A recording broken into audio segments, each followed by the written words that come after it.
Amsal pasal 3 ayat 1 sampai dengan ayat 7.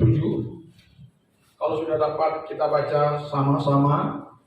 2, 3. Hai anakku, janganlah engkau melupakan ajaranku, dan biarlah hatimu memelihara perintahku. Karena panjang umur dan lanjut usia, serta sejahtera akan tambahkan kepadamu. Janganlah kiranya kasih dan setia meninggalkan engkau. Kalungkanlah itu pada lehermu, tuliskanlah itu pada loh hatimu. Maka engkau akan mendapat kasih dan penghargaan dalam pemandangan Allah serta manusia. Percayalah kepada Tuhan dengan segenap hatimu, dan janganlah bersandar kepada pengertianmu sendiri. Akuilah Dia dalam segala lakumu, maka Ia akan meluruskan jalanmu. Janganlah engkau menganggap dirimu sendiri bijak. Takutlah akan Tuhan dan jauhilah kejahatan. Hari ini firman Tuhan atau khotbah saya beri judul Hidup adalah anugerah dan berkat yang tak ternilai. Dikatakan anugerah karena pemberian Tuhan itu tanpa andil sedikit pun dari kita manusia. Itu sebabnya kalau hidup adalah anugerah, maka anugerah yang kita nikmati itu adalah pemberian dari Sang Maha Kuasa kepada kita, bukan karena andil kita, bukan karena kehebatan kita, tetapi itu semata-mata karena pemberian Tuhan kepada kita yang disebut dengan anugerah. Ya, setiap hari kita sekarang sedang menikmatinya, yaitu dengan hembusan dari napas hidup yang Tuhan berikan kepada kita hingga hari ini. Inilah yang disebut dengan anugerah. Lalu dikatakan berkat yang tak ternilai. Apa yang dimaksud dengan berkat yang tak ternilai? Berkat yang tak ternilai di sini tidak hanya berkonotasi materi. Berkat yang kita terima dari Tuhan tidak hanya semata-mata dalam pengertian materi, tetapi juga rupa-rupa kenikmatan yang lebih substansial, yang lebih mendasar, yang pada umumnya adalah kebutuhan-kebutuhan yang diharapkan, yang sangat diperlukan, yang sangat dicari, didambakan oleh umat manusia. Kebutuhan itu antara lain seperti umur yang panjang atau usia hidup yang cukup, kesehatan yang cukup baik, sukacita, shalom, damai sejahtera dari Tuhan, rasa bahagia, rasa ketenangan, rasa ketentraman dalam hati, pikiran, dan jiwa. Dan itu yang harus kita syukuri selalu dalam hidup ini. Karena itu,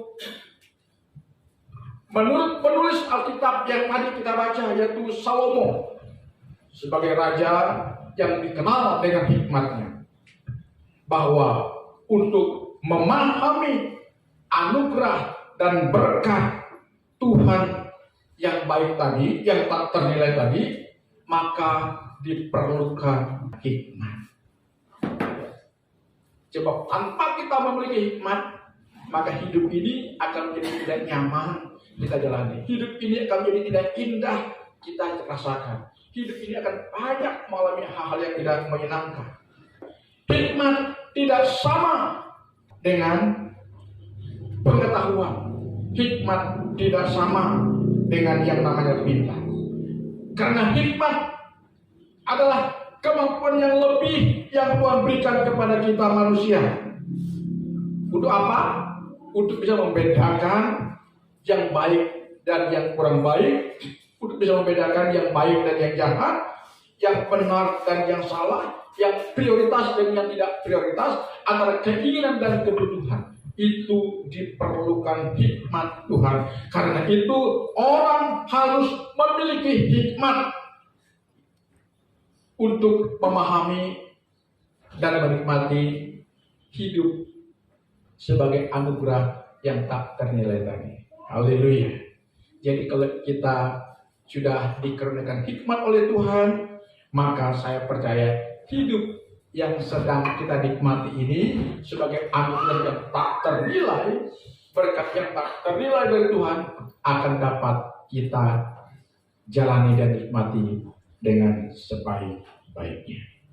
Orang yang memiliki hikmat dari Tuhan pasti tergambar dalam 4 sikap atau sifat, yaitu yang pertama, orang yang memiliki hikmat dari Tuhan tidak melupakan ajaran Tuhan yang bersumber dari firman-Nya.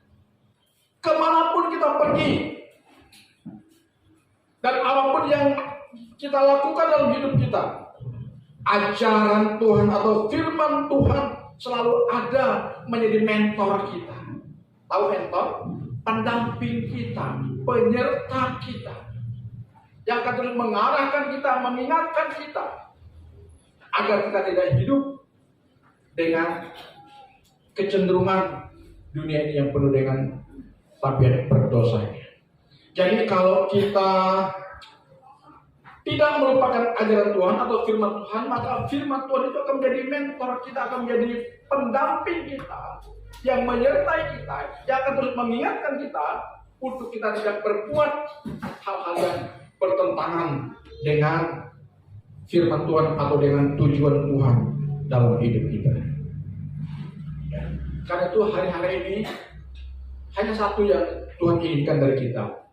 Sudahkah kita benar-benar menyadari kalau Tuhan itu Immanuel dalam diri kita? Kita boleh berdoa, Tuhan, aku percaya Engkau Immanuel dalam hidupku. Aku percaya Engkau menyertaiku. Tetapi kita mengabaikan firman. Dengan kita mengabaikan firman-Nya, dengan kita melupakan firman-Nya, berarti kita tidak sedang ingin Tuhan menyertai kita. Ya. Karena penyertaan Tuhan itu tidak lepas daripada kebersediaan kita untuk melakukan firman-Nya. Jadi orang yang tidak melupakan ajaran Tuhan adalah salah satu ciri orang yang sudah memiliki hikmat dari Tuhan. Dan orang yang telah memiliki hikmat dari Tuhan, maka kemanapun ia pergi, apapun yang ia lakukan dalam hidupnya, ajaran Tuhan selalu menjadi acuannya, saudara. Yang menjadi perhiasan emas yang sedang dia kenakan di dalam dirinya. Karena apa? Karena tadi firman Tuhan berkata, orang yang berpegang teguh dan memelihara firman Tuhan akan hidup sejahtera dan panjang umur. Ya, perhatikan, tadi dalam bacaan kita sangat jelas dikatakan, jika kita hidup dalam ajaran Tuhan, tidak melupakan ajaran Tuhan itu, maka salah satu berkat yang kita akan nikmati adalah usia hidup yang cukup, saudara-saudara. Haleluya, haleluya, haleluya. Kemudian yang kedua, tanda orang yang memiliki hikmat Tuhan adalah hidup dalam kasih dan dalam kesetiaan. Orang-orang yang telah menikmati kebaikan dan berkat Tuhan, maka kasih dan kesetiaan harus menjadi bagian yang tak terpisahkan dalam hidupnya. Hidup dalam kasih artinya hidup yang peduli dan saling memperhatikan. Tidak hanya hidup untuk dirinya sendiri, tidak hanya hidup untuk kepentingannya sendiri, tidak hanya hidup untuk kelompoknya sendiri, atau dengan kata kasarnya tidak egois. Jadi hidup dalam kasih dan kesetiaan artinya memiliki rasa kepedulian terhadap sesama, kita, saudara. Jadi orang yang tidak hidup dalam kasih dan kesetiaan, pasti dia lebih berorientasi kepada dirinya sendiri. Dan kalau orang berorientasi kepada diri sendiri, dia sedang tidak menikmati hidupnya sendiri. Jangan kita pikir kita puas dengan diri sendiri, tidak peduli dengan orang lain, kita mengatakan kita sedang menikmati arti kehidupan. Pada itu adalah kita bertentangan dengan hakikat kehidupan itu sendiri. Haleluya. Marilah hari ini kita mau hidup sebagai orang yang memiliki kasih dan kesetiaan, dengan kita rela untuk menunjukkan kasih kita kepada yang lain. Haleluya. Kita lanjut kepada yang ketiga, yaitu orang yang memiliki iman dari Tuhan adalah percaya dan mempercayai Tuhan dengan segenap hati dan mengikuti perintahnya dalam setiap lakunya. Tadi ada dalam Amsal pasal 3 ayat 5 dan 6. Percayalah kepada Tuhan, akuilah Dia dalam setiap lakumu, jangan menganggap engkau sendiri bijak. Tadi demikian kata firman Tuhan. Artinya apa, saudara-saudara? Artinya Tuhan diakui di dalam setiap keberhasilan hidup kita, bahkan juga dalam setiap penundaan dari keberhasilan kita alias dalam kegagalan kita. Kita tidak hanya mengakui Tuhan dalam sisi keberhasilan saja, tapi mungkin juga kita pernah gagal, itu juga kita akui di hadapan Tuhan. Aku sadar aku hari ini gagal, namun kegagalan ini aku percaya akan menjadi sebuah pembelajaran bagi. Nah, dengan demikian kita sedang ada dalam kondisi mempercayakan Tuhan dalam setiap laku kita. Kalau misalnya kita percaya Tuhan untuk setiap keberhasilan kita, itu gampang. Seperti yang saya pernah alami dulu, saya ulangi lagi ya kesaksian saya ketika saya meminta jalan dulu dari almarhum Pak Saibun. Ya, saya sudah janji untuk bantu rawat jalan, saya sudah calling, sudah hubungi mobil, dan saya survei untuk menguruk titik-titik yang perlu menjadi bagian saya sebagai bentuk kepedulian saya untuk atau tanggung jawab saya untuk jalan yang akan saya pakai. Tapi ketika saya tiba di lokasi, jalan ke kebun saya sudah diblokir di tempat kayu-kayu besar. Tidak hanya sebatas satu tempat, tapi mungkin ada sekitar 20 meter, itu kayu ditebang-tebang untuk menghalangi saya. Akhirnya saya sedikit emosi, saya cari beliau pergi ke pondoknya dan nggak dapat. Kerja di rumahnya juga tidak ada. Ditelepon beliau, boleh bilang dia masih ada di kebun. Tahu kebunnya, pokoknya ada kebun kan, nggak mungkin kita cari kebunnya di mana gitu ya, di hutan nggak mungkin. Ada kata ketemu, mungkin saya sedikit melakukan kesalahan, syukur tidak ketemu dan juga emosi. Setelah itu saya berpikir, Tuhan, ini kebun sudah mulai produksi. Maka sempat hasil sawit itu saya ojek pakai motor, jual ke Barade, ke Parepen. Sempat berkongkon juga saya ojek pakai motor.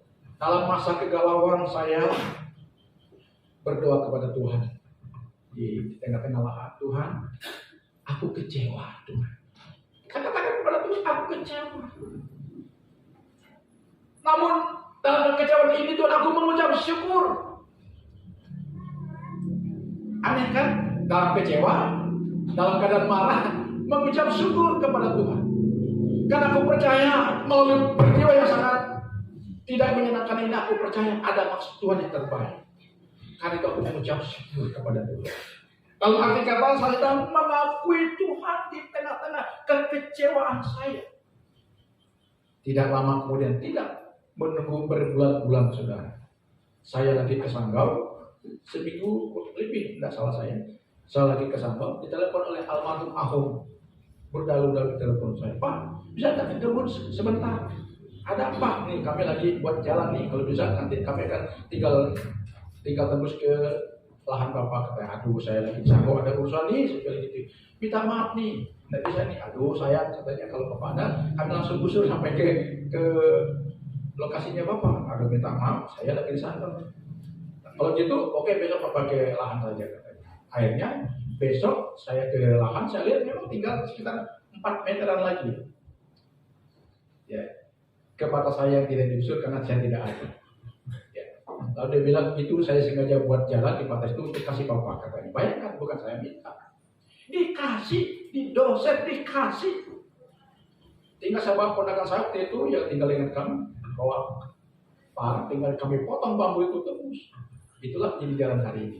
Dan jalannya terbaik dan terdekat. Coba bayangkan sudah. Andai kata saya marah-marah, saya mengatakan kenapa ini terjadi, saya lalu menyalahkan Tuhan dan menyalahkan almarhum Pak Said, apa yang terjadi? Tuhan tidak akan buka jalan buat saya. Ahok tidak akan bermurah hati buat saya. Ini pengalaman saya, saudara-saudara.